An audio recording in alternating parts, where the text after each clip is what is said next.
السلام علیکم۔ آج کا واقعہ ہے حضرت خضر علیہ السلام اور حضرت موسیٰ علیہ السلام۔ اس کا ذکر پارہ نمبر 15 سورہ کہف آیت 60 اور 82 تذکرات الانبیاء صفحہ 331 میں ہے۔ حضور صلی اللہ تعالیٰ علیہ وسلم ارشاد فرماتے ہیں کہ ایک مرتبہ بنی اسرائیل نے حضرت موسیٰ علیہ السلام سے پوچھا کہ اس وقت روئے زمین پر سب سے بڑا عالم کون ہے؟ تو آپ نے فرمایا کہ میں ہوں۔ آپ کی اس بات میں تھوڑا سا غرور کا پہلو تھا، لہٰذا رب نے عتاب فرماتے ہوئے ان سے کہا کہ اے موسیٰ، تم سے بڑا عالم بھی اس زمین پر موجود ہے، یعنی کہ حضرت خضر علیہ السلام۔ ان کا ذکر مولا تعالیٰ قرآن مقدس میں کچھ یوں ارشاد فرماتا ہے، تو ہمارے بندوں میں سے ایک ایسا بندہ پایا جسے ہم نے اپنے پاس سے رحمت دی اور اسے اپنا علم لدنی عطا کیا۔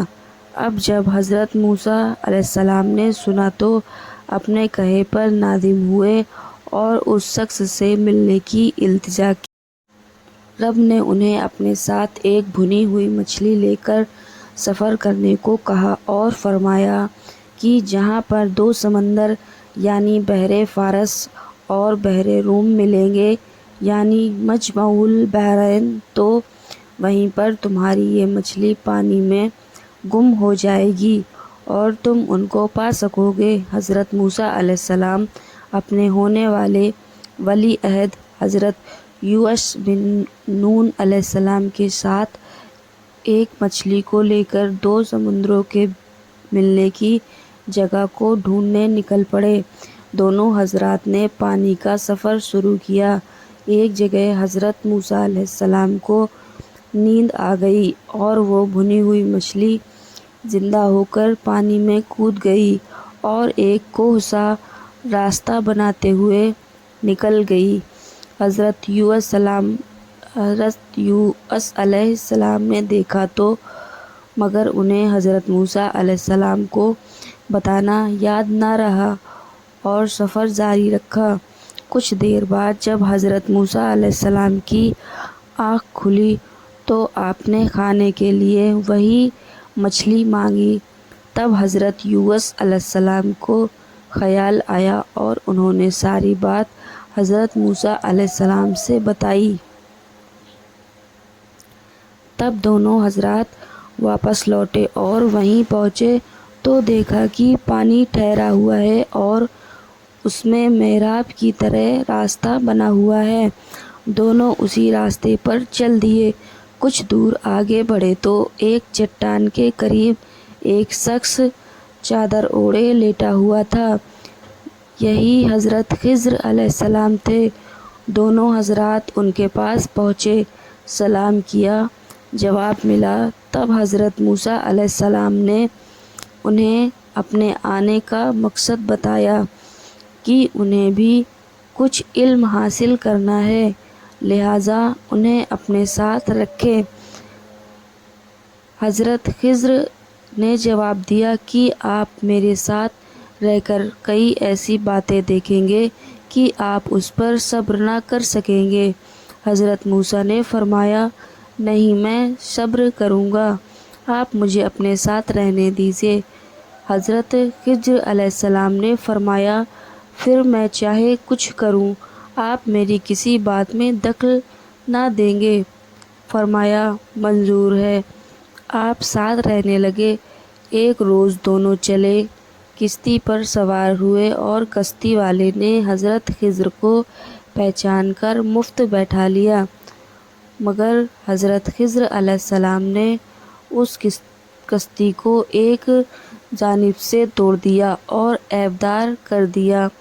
حضرت موسیٰ علیہ السلام یہ بات دیکھ کر بول اٹھے کہ جناب، یہ آپ نے کیا کیا کہ ایک غریب شخص کی، جس نے بیٹھایا بھی ہمیں مفت میں، آپ نے اس کی کشتی توڑ دی۔ حضرت خضر بولے، موسیٰ، میں نہ کہتا تھا کہ آپ سے صبر نہ ہو سکے گا، میری باتوں میں آپ دخل دیے بغیر نہ رہ سکیں گے۔ حضرت موسیٰ علیہ السلام نے فرمایا، یہ مجھ سے بھول ہو گئی، آئندہ احتیاط رکھوں گا۔ پھر چلے تو راستے میں ایک لڑکا ملا، حضرت خضر نے اس لڑکے کو قتل کر ڈالا۔ حضرت موسیٰ علیہ السلام پھر بول اٹھے کہ اے خضر، یہ تم نے کیا کیا؟ ایک بچے کو مار ڈالا۔ خضر بولے، موسیٰ آپ پھر بولے، جائیے، میرا اور آپ کا ساتھ مشکل ہے۔ حضرت موسیٰ علیہ السلام فرمانے لگے کہ ایک بار اور موقع دیجیے، اب اگر بولا تو مجھے الگ کر دینا۔ چنانچہ پھر چلے تو ایک ایسے گاؤں میں پہنچے جس کے رہنے والوں نے موسیٰ و خضر علیہ السلام کو کھانے تک کو نہ پوچھا، بلکہ انہوں نے کھانا طلب فرمایا تو انہوں نے انکار کر دیا۔ اس گاؤں میں ایک شکستہ مکان کی دیوار گرنے والی تھی۔ حضرت خضر نے اس دیوار کو اپنے ہاتھوں سے سیدھا کر کے مضبوطی سے قائم کر دیا۔ حضرت موسیٰ علیہ السلام نے دیکھا کہ یہ گاؤں والے تو اتنے کنجوس ہیں کہ کھانا تک دینے کو تیار نہیں ہیں۔ یہ خضر اس قدر شفقت پر اتر آئے ہیں کہ ان کی گرنے والی دیواریں قائم کرنے لگے ہیں۔ یہ دیکھ کر پھر بول اٹھے، اے خضر، اگر آپ چاہتے تو اس دیوار کے کھڑا کر دینے کی ان سے مزدوری بھی لے سکتے تھے، مگر آپ نے تو مفت میں کام کر دیا۔ حضرت خضر بولے، موسیٰ، بس اب میری اور آپ کی جدائی ہے، لیکن جدا ہونے سے پہلے ان باتوں کی حکمت بھی سنتے جاؤ۔ وہ جو میں نے کشتی کو تھوڑا سا توڑ دیا تھا، اس کی حکمت یہ تھی کہ دریا کے دوسرے کنارے پر ایک ظالم بادشاہ تھا جو ہر ثابت کشتی زبردستی چھین لیتا تھا، مگر جس میں کوئی عیب ہوتا اسے نہیں چھینتا تھا۔ کشتی والے کو اس بات کا علم نہ تھا۔ میں اگر کشتی کا کچھ حصہ نہ توڑتا تو اس غریب کی کشتی چھین لی جاتی۔ اور وہ جو لڑکا میں نے مار ڈالا، اس کی حکمت یہ تھی کہ اس کے ماں باپ مسلمان تھے، اور وہ لڑکا میں ڈرا کہ بڑا ہو کر کافر نکلے گا، اس کے ماں باپ بھی اس کی محبت میں دین سے پھر جائیں گے، تو میں نے ارادہ کر لیا کہ اس کے ماں باپ کو اللہ اس سے بہتر لڑکا دے۔ اسے میں نے مار ڈالا تاکہ اس کے ماں باپ اس فتنے سے محفوظ رہیں۔ تو میں نے گاؤں میں گرنے والی دیوار کو سیدھا کر دیا۔ اس کی حکمت یہ تھی کہ وہ دیوار شہر کے 2 یتیم لڑکوں کی تھی، اس کے نیچے ان کا خزانہ تھا۔ باپ ان کا بڑا نیک تھا۔ اول رب کی یہ مرضی تھی کہ دونوں بچے جوان ہو جائیں اور اپنا خزانہ آپ نکال لیں۔ یہ تھی ان باتوں کی حکمت جو آپ نے دیکھی۔ قرآن سبق: دین کی باتوں میں ضرور کوئی نہ کوئی حکمت ہوتی ہے۔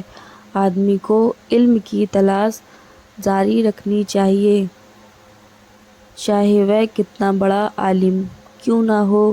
یہ بھی معلوم ہوا کہ اللہ کے مقبول بندوں کو یہ علم ہوتا ہے کہ فلاں بچہ بڑا ہو کر مومن یا کافر ہوگا۔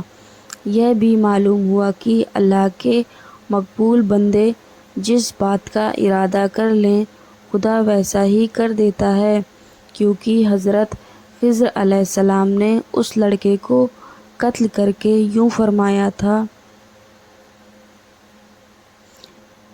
بس ہم نے ارادہ کر لیا کہ ان دونوں کا رب انہیں اس سے بہتر عطا فرمائے۔ چنانچہ خدا نے حضرت خضر علیہ السلام کے ارادے کے مطابق ان دونوں کو اس سے بہتر بچہ عطا فرمایا۔ آمین۔ پیارے دوستو، آپ کو یہ واقعہ کیسا لگا؟